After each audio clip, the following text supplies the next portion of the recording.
quite a bit. It kind of introduced me to the raspy, gnarly guitar, Dave Davies. Then I'm like, wow, that's cool. I really like that. A different new tone. At 73 years old, Mick Mars surprised everyone by making serious claims against Mötley Crüe. He said he was cut out of profit sharing and faced moves that took away his control over the brand. These statements were just the start of a more complicated situation. What's really happening? Let's take a look at Mick Mars and Mötley Crüe. Mick Mars was born Robert Allen Deal in 1951 in Terre Haute, Indiana. He grew up in a low-income family and started pursuing music as a teenager. Before becoming a glam metal icon, Mars spent nearly 20 years playing in small California bands, facing many rejections and constantly changing groups. These tough years shaped his unique style and determination, which he later brought to the Mötley Crüe when he co-founded the band in 1981. Mick Mars played a key role in defining Mötley Crüe's musical style. While the other members were known for their flashy images and wild lifestyles, Mars focused on the music and guitar skills. He suggested Mötley Crüe after a bandmate described them as a motley-looking crew.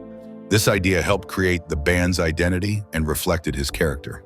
The distinct style and dedication of Mick Mars. The main difference between Mick Mars and the other members of Mötley Crüe is his strong work ethic. While the band followed popular metal trends, Mars stayed true to his blues rock roots, creating heavy riffs that shaped hits like Kickstart My Heart, Girls, Girls, Girls, and Doctor. Feel Good.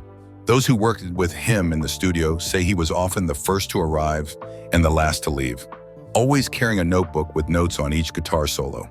Mars's dedication is even more impressive considering his battle with a bone disease.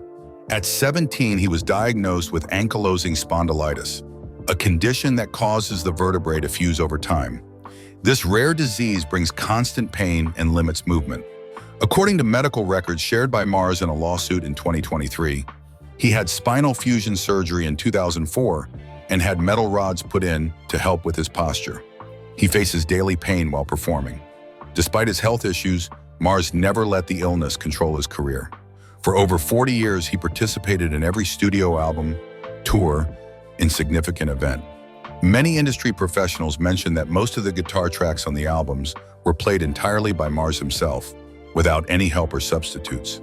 Sound engineers at Elektra Records, the label for many of the band's albums, noted that Mars was the only member who consistently carried his guitar everywhere, even to press conferences and backstage. Unlike his bandmates, Mars did not get involved in scandals like substance abuse, violence, or lawsuits during the band's peak years. His quiet and somewhat private nature kept him out of the spotlight, but he provided a steady musical foundation for the band. Hard rock and metal websites like Blabbermouth and Metal Sludge have conducted surveys showing that Mars is the most respected member of the group for his reliability and refusal to chase after commercial trends. His accomplishments speak for themselves. Over 100 million records sold with Mötley Crüe, many world tours, and recognition from places like the Rock and Roll Hall of Fame. Although the band hasn't been officially inducted, behind all the success lies a long struggle with physical pain and emotional solitude, something the public is only starting to understand. The controversial departure from touring. On October 26, 2022, Mick Mars announced he would stop touring with Mötley Crüe due to health issues but remained an official band member. While John Five was named as the new guitarist for the tour with Def Leppard, the band didn't clarify how Mars would share in royalties or profits, leading to concerns about transparency.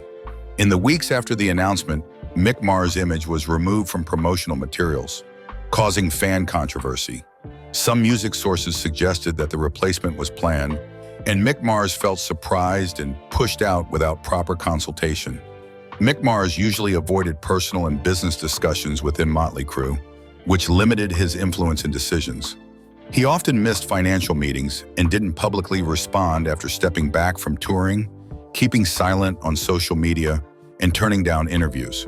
By late January 2023, it was reported that Mars met with a lawyer in Los Angeles to discuss his rights within the band, unhappy about being removed without his consent. While the other band members engaged with the media, Nikki Sixx shared cryptic messages, and Tommy Lee posted rehearsal photos, Vince Neil remained silent. Many fans felt this was disrespectful to Mars, who had been with the band for over 40 years.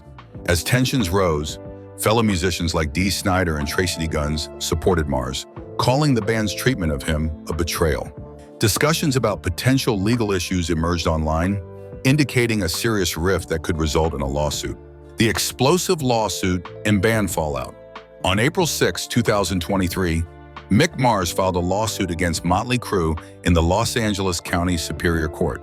This lawsuit marks a significant legal battle for the band. Mars claims the other band members conspired to remove him and cut his profits without a fair agreement. He argues that he still owns a 25% share in the band, but they reduced his share to 5% without any valid agreement among them. Mick Mars' lawyer claimed that Mötley Crüe's other members changed the band's distribution terms without his consent, despite Mars never resigning or transferring rights. The lawsuit, covered by Rolling Stone, revealed that Mars felt humiliated by being forced to prove his performance ability, while the other members were not subjected to similar tests. He accused the band of using playback and digital aids during live shows, alleging that Vince Neil often lip-synced and Tommy Lee used pre-programmed drum loops, leaving Mars as the only member performing live. In response, Mötley Crüe denied all allegations, claiming Mars had serious performance issues. Nikki Sixx tweeted that Mars disrupted rehearsals, leading to the decision to replace him.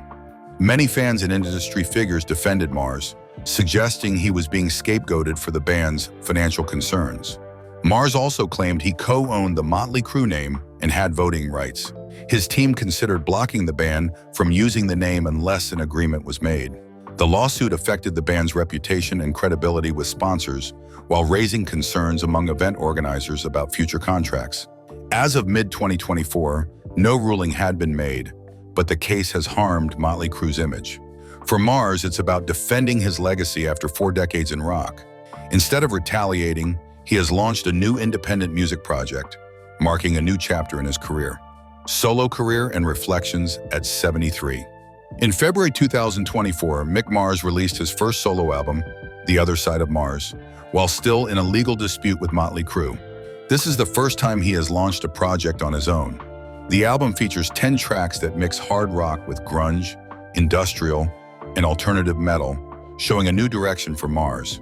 He started recording in mid-2022 in Nashville with producer Michael Wagner, who has worked with famous bands like Metallica. Mars teamed up with well-known musicians, including Paul Taylor and Ray Luzier.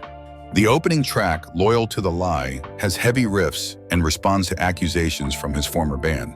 Other tracks like Killing Breed and Ready to Roll explore themes of betrayal and self-assertion. Critics praise the album for its honesty and modern sound.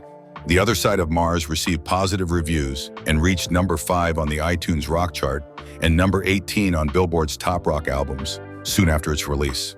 Many fans consider it one of the best rock albums of the year. Mick Mars announced he will not tour for his album due to health issues, but he plans to release remix versions and a behind-the-scenes video. In a Metal Edge interview, he said, "I don't need the stage, I need the studio." He revealed he is already working on a second album with an emerging female artist, which he expects to release by the end of 2025. This project will focus on electronic music, ambient sounds, and industrial rock.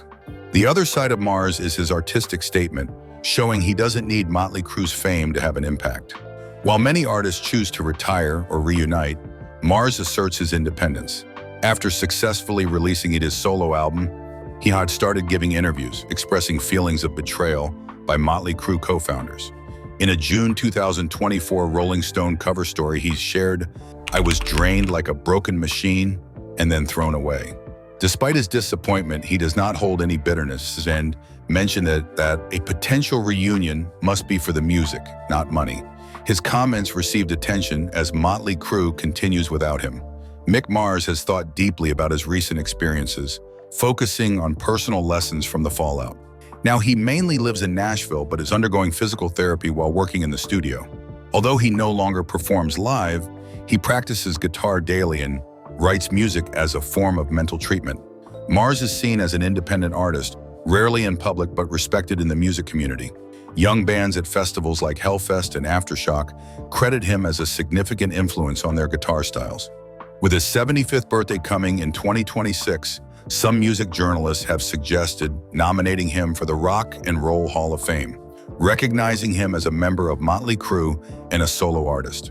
Following a recent lawsuit, Mars's influence seems to have grown, reflecting a public shift towards valuing authenticity over superficiality. He told Metal Hammer in late 2024, "I spoke to stay true to myself." As legal negotiations are ongoing, Mars keeps quiet about future collaborations with Mötley Crüe. He is dedicated to his independent, creative path and plans to share news only when "I'm ready mentally and artistically."